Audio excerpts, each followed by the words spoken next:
Zanyo ni yanzege amanya Bukenya Abati omuma w'ekibiina ky'Abaganda Nkobazambogo Mutesa Royal University ya Ssaabasajja Kabaka ya university yokka ya Royal eriko Royal mu Uganda wano mu Uganda mu Africa endala gyeziri kati nga Royal University ya Nabakyala Bungereza gyeri naye weba Mutesa ye Mutesa yokka Royal University mu Africa tweyanziza nnyo abatulaba abatuwuliriza aba liking a page yaffe aba subscribing a page yaffe The Press Times twakomanga nga tuogedde ku Kabaka Jjunju ng'amaze okukwatibwa mu 1797 nga mutowe n'afuulibwa Kabaka Semakookiro. Semakookiro oyo naye alina ebirungi bye yakola. Bino ebirungi ate byo mugenda byagala nnyo. Ekisooka yali mutabani wa Kabaka Kyabaggu oba Ssekabaka Kyabaggu. Ssekabaka Kyabaggu yazaala Omulangira Semakookiro yafuulibwa Kabaka mu 1797. Kati Ssekabaka Kyabaggu maama we yali Nanteza. Maama we yakulembera yali Namasole wa Kabaka Jjunju ne Kabaka Semakookiro. Yafuulibwa Namasole mu 1798 n'abeera Namasole emyaka 17. Mutabani we owokubiri n'afuulibwa Kabaka Semakookiro nera n'asigala nga Namasole. Yali obwa Namasole emyaka emirundi ebiri nga era Namasole ku mulembe gwa Kabaka Mulondo naye yakulembera yali obwa Namasole ebiseera ebyo naye yamala Kabaka baali basatu ngali Namasole. Kati noono yafuulibwa Namasole emirundi ebiri ku Bakabaka babiri.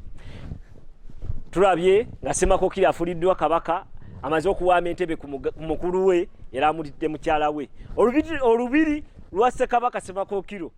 oba Kabaka Semakookiro ebiseera ebyo lwaliwa. Olubiri yalukuba Makerere.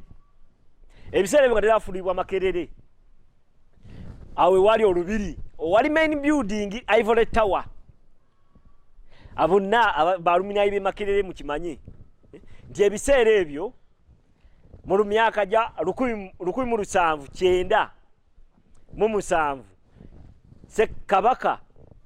Semakookiro awe wali olubiri lwe e Makerere wali Ivory Tower. Era ambadde nsaba Katikkiro wa Buganda Kalooli Peter Mayiga agende akwatagane ne university ye Makerere bateekewo ekijjukizo kya Ssekabaka Semakookiro eyakulembera mu 1797 paka mu 1814. Ssekabaka Semakookiro awe we wali olubiri lwe. Kati atuvudde ku lubiri lwe lwe yaluzimba ku Makerere Ivory Tower owali ebbanguliro ettendekero lye Makerere.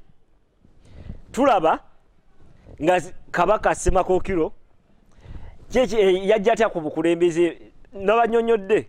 nti yawamba entebe ku mukulu we Kabaka Jjunju. Kijja kitya? Kabaka Jjunju yegomba mukyala w'Omulangira Semakookiro nga kyali mulangira bwe yamwegomba n'amutta n'amusalamu omwana akebera oba mwana muwala oba mulenzi era bwe bamubaaga ne babaaga mukazi we ku bukambwe byaliko. Kabaka Jjunju ne babaaga mukazi we ne bamusalamu omwana ne bakizuula nti omwana yali mulenzi. Kati obutemu obwo oba obusungu obwo bwe yafuna nga yeegomye omukyala n'agaana omwagala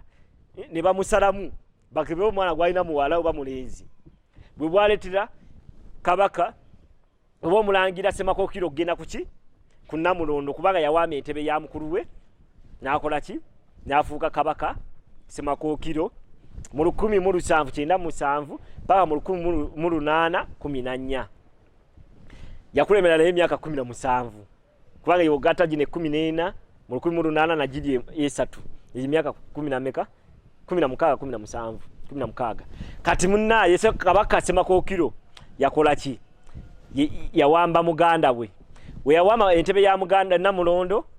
nasiba muganda we yaina omusajja we yalakulira ebiseera ebyo omumbo wa Jeno oyo Jeno bamwita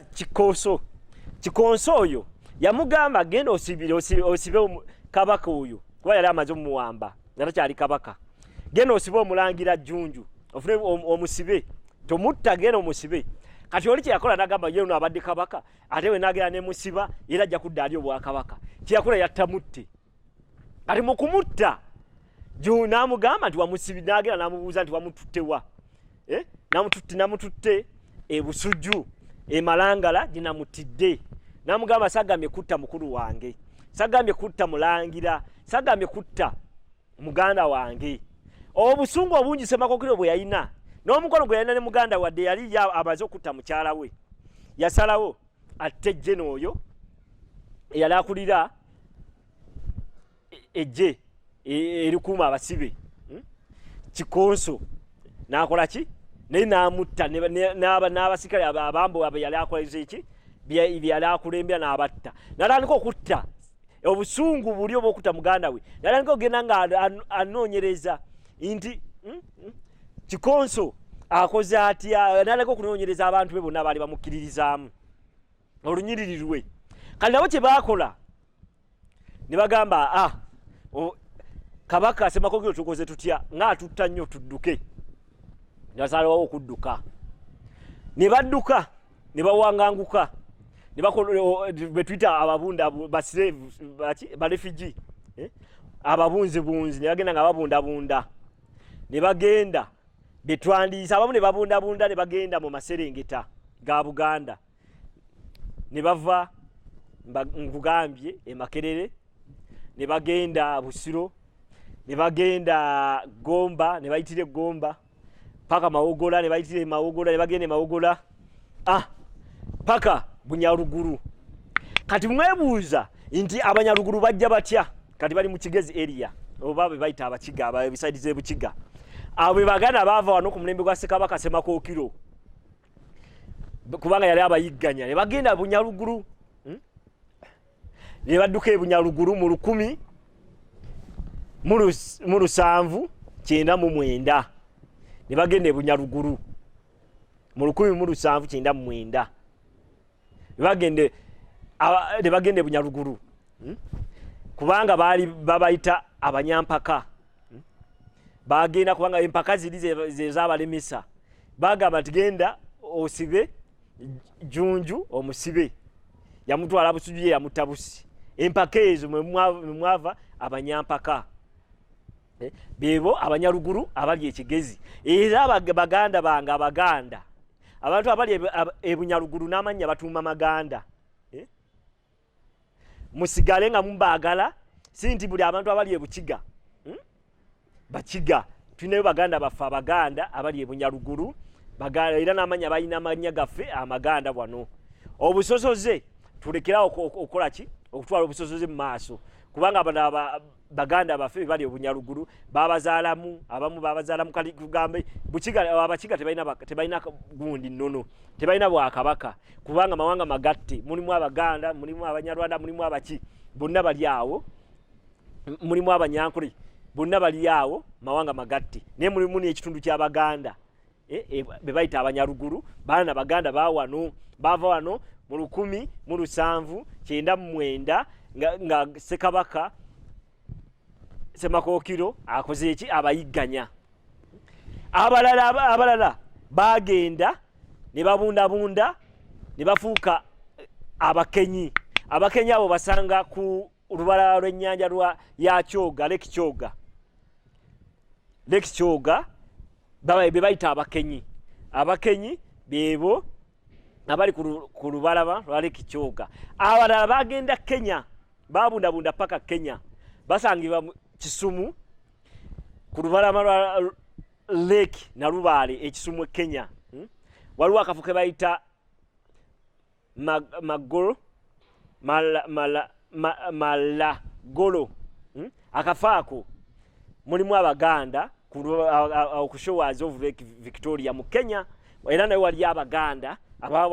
abawanguka ku mulembe gwa Ssekabaka Ssemakookiro mu 1799 batambula mpola paka bwe batuuka eri mu 1805 bagenda babunda Kenya tulinayo baganda baffe abaganda mulekerawo obusosoze kubanga tomanyi oba